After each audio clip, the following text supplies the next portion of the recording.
Hello, I'm Matthew Herrell and this is SEC Rewind, a month in retrospect. This month, SECmedia marks the 500-year anniversary of the Reformation by following in the footsteps of the Reformers. Bristol churches join in the fight against cancer at their local Race for Life. West Bletchley hold their first Health Day. Stanborough Park Church celebrate their 90th anniversary with a flower festival. And students enjoy a week of freedom in Cornwall.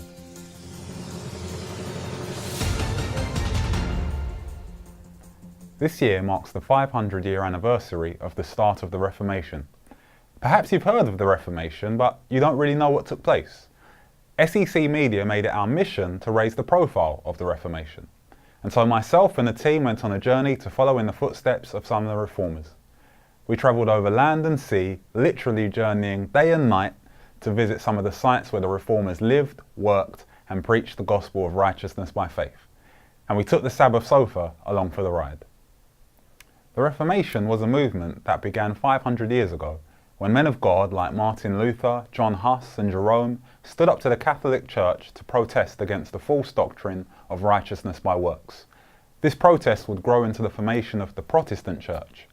As you might expect, protesting against the most powerful institution in the world doesn't come without risk.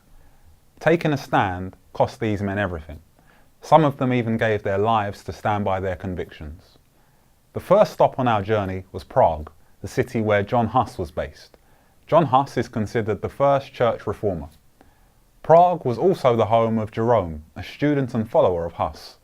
Both of these men paid the ultimate price for standing up for the gospel and were burned at the stake. But their legacy lives on in the city. We visited the Bethlehem Chapel, the church where John Huss worked and preached until his excommunication. The Pope ordered the chapel to be torn down, but the town council rejected this order, and the chapel still stands tall to this day. The Sabbath Sofa made its debut in Prague as part of the SEC's mission to take the ministry beyond the British Isles and share creative ideas with other parts of Europe. Pastor Sam Gungaloo spent some time training members of the Czech church in the art of the sofa, from construction all the way to conversation. After the training, the members started inviting the locals to take a seat and think about entering into rest. The next stop of the tour was Germany. Travelling via Berlin and stopping to marvel at the Brandenburg Gate, we headed to the small town of Wittenberg. This is the town that Martin Luther served as a priest. While working at the castle church, Luther famously nailed his 95 Theses to the church door, an action that really caused the Reformation movement to snowball. Again, this church is still open and stands as a monument to Martin Luther and the other reformers. We made a series of vlogs on our journey, which you can find on the SEC's Facebook page. Let me encourage you to take a look and discover more about the men who helped to shape the Protestant Church, both for their contemporaries and for you and I. What if there was a race where everybody wins and nobody loses? Well, there is a race like that. It's called Race for Life. Thousands of women come together to participate in this race, organised by Cancer Research, and whether you run, jog or walk, as long as you get some sponsorship and make it to the finish line, you're a winner. This month, the Bristol district of churches came together and decided that they wanted to do something for everyone taking part. Realising that everyone there cared about health, they used the event as a springboard to support the event in their own way. Mariana was there for SEC Rewind. Let's take a look at her report. Race for Life is a 5k, 10k or pretty muddy. It's you can walk it, jog it or run it. It's basically raises money for Cancer Research UK to fund research, life-saving research to help beat cancer. Today Bristol Church is here to support the cause. We were here last year and today we are here again because we think we have a voice as well, and because cancer affects individual people like us as well. So coming here today and bringing our health message in the form of food, vegan food, tasters, fruits and vegetables, and also we did some singing as well. So all this is practical things that we are doing as a church to support the cause here in Bristol today. It's basically really to inform the public of who we are and what we do and what we're able to do for them as a church. The way for people to follow up with us is that in our booth here, we have a record. People who come to our booth, we pick down their names and their details so that we can follow them up when we have another event here in Bristol. Away from this event that we have today, the Bristol district as well is organizing a lifestyle event, which is going to be held at the City Council. It's one of the first time that Bristol churches have partnered with the City Council of Bristol. And this event, the seminar, is going to be hosted by our own dear Dr. Chidi Ngwaba, who is going to spell out the ways that people can reduce the effect of cancer, at the same time how to prevent cancer here in Bristol area. And it is a very fundamental event that we have prepared, and we wish that all those who are around in Bristol should know how they can be able to deal with cancer and how to prevent it through this seminar that we are organizing on the 29th of July. And it's going to be on Saturday, and every person in Bristol will be attending. Also running with the health baton this month, West Bletchley Church ran their first community health fest. They offered BMI testing and had support from Dr. Chidi, who came down and gave some health tips.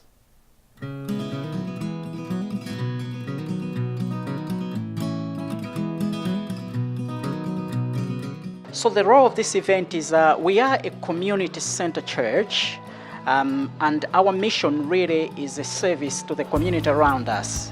So this day is very important for us as a church because we're inviting the community into something that we believe is very important, that is being in good health, looking after yourself, so you can be a valuable member of the community and the family and the responsibilities that God has given you.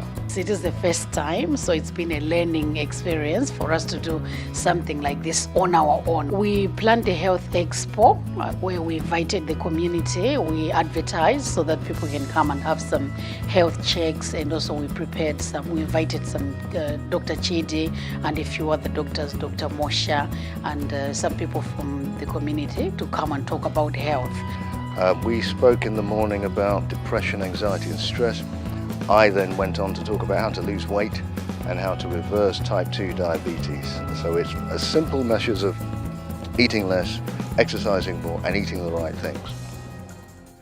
All these churches are making plans for next year's events already, so hopefully we can check back in with them in 2018. This year, Stanborough Park Church are celebrating 90 years since laying a foundation stone of their church. They kicked off the celebrations with a flower festival this month under the theme Soli Deo Gloria. If your Latin is a bit rusty like mine, that means to God alone be the glory. The festival isn't just about enjoying nature, but it's also an opportunity for the church to connect with their community. Local people are both invited to participate by creating arrangements, but also to come in and look around and enjoy the flowers on display. Natasha is with the main organiser, Audrey.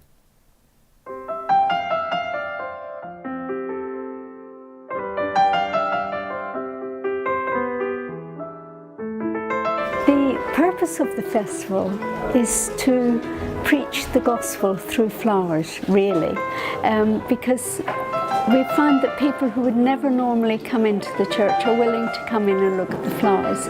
We always have a biblical theme of some description, and this year it's Soli Deo Gloria, to God alone be the glory, because we're so thankful for this wonderful facility in which to worship, and we want to reach out to the community. We have many, many activities going on in this church, and lots of the community come and join in with them, but we want to reach out even further.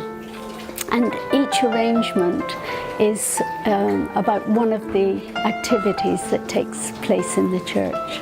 It's one of our best outreach activities, and it's something that brings the church together as well. We only have about 6 flower arrangers in our church here at Stanborough Park. And so I asked friends from flower clubs and from other churches in the area, and they really feel honoured to be asked. We also get many more community people than we used to, because we have a reputation for putting on a really good festival. Fundraising is not the main object of the Flower Festival, but it is a part of it because we want to do it for something tangible. This time we're dividing the proceeds between the Peace Hospice Care and the church refurbishment, and people feel, well, I feel better about people giving to something that's not just for us. And I find that the more you don't ask people for money, the more they give to you. This month, young people from the North and South England conferences got together for student camp. The great thing about student camp is that it always attracts young people who aren't Adventists, but who come along with their Adventist friends. Now, Jesus' principal method of evangelism was mingling with people in neutral spaces, so I guess this is evidence, if we needed it, that he knew what he was doing. Ronnie was at the camp and joins me in the studio today. Ronnie, thank you so much for joining us in the studio today. Now, student camp doesn't necessarily scream evangelism, you know, it's not something that people necessarily think about when they think of evangelistic things that they do. But in spite of that, every year, including this year, there are non-Adventists who come along, get involved and come along for the week. What do you think it is about the camp, based on your experience, that is appealing to people from a non-Adventist background? Yeah, so basically I think it's to do with the atmosphere. It's a very chilled atmosphere.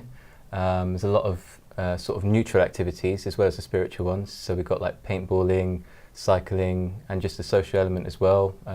Like we have an Uno night, bonfire night, and yeah, various different activities as well. Okay, so if we can take some of these elements and apply them anywhere. If we can create an environment, either on local church level, or if we can create an environment where people can come and do social things, neutral places, neutral spaces, social activities, that can help to create an environment where non-Adventists can feel comfortable to come and to connect with us. Exactly. So based on what you've observed and what you were able to actually do yourself, did the group gel? Were you able to connect and build relationships, friendships with some of the non-Adventist people who are attending? Yeah, so everyone's in the same sort of place in their lives. You know, they're all university students, so it's very easy to make conversation with each other, and yeah, it's a great atmosphere there. Okay, so something seemingly as simple as student camp can really create just a good springboard for building relationships, which I'm guessing you could touch base with some of those people at any time, invite them to other things that are going on, and build on the platform that you've already set up. Exactly right, yeah. Well, that sounds really good, and hopefully, like I say, any viewers at home can think about this kind of approach, and we can just apply it to different things that we do. It doesn't have to be camping, but we can apply some of those same principles. Yeah. Any plans for next year? Are we going ahead still? Student camp happening in 2018? Yep, so we've already started advertising for 2018. Okay. We've already got 20 people registered so far. Already? So head to secteens.org and look up for student camp and book your place now. Okay, and book a place for somebody else maybe, do you reckon? Yeah, bring your friends along. Yeah. Thank you so much, Ronnie, and hopefully we'll see you next year then when we're recapping the Student Camp 2018. Thank you. This has been SEC Rewind, and if you have something planned that you think we should know about, then please do get in touch with us at the email address on the screen, and we would love to talk to you about it. Thank you for watching, take care, and God bless.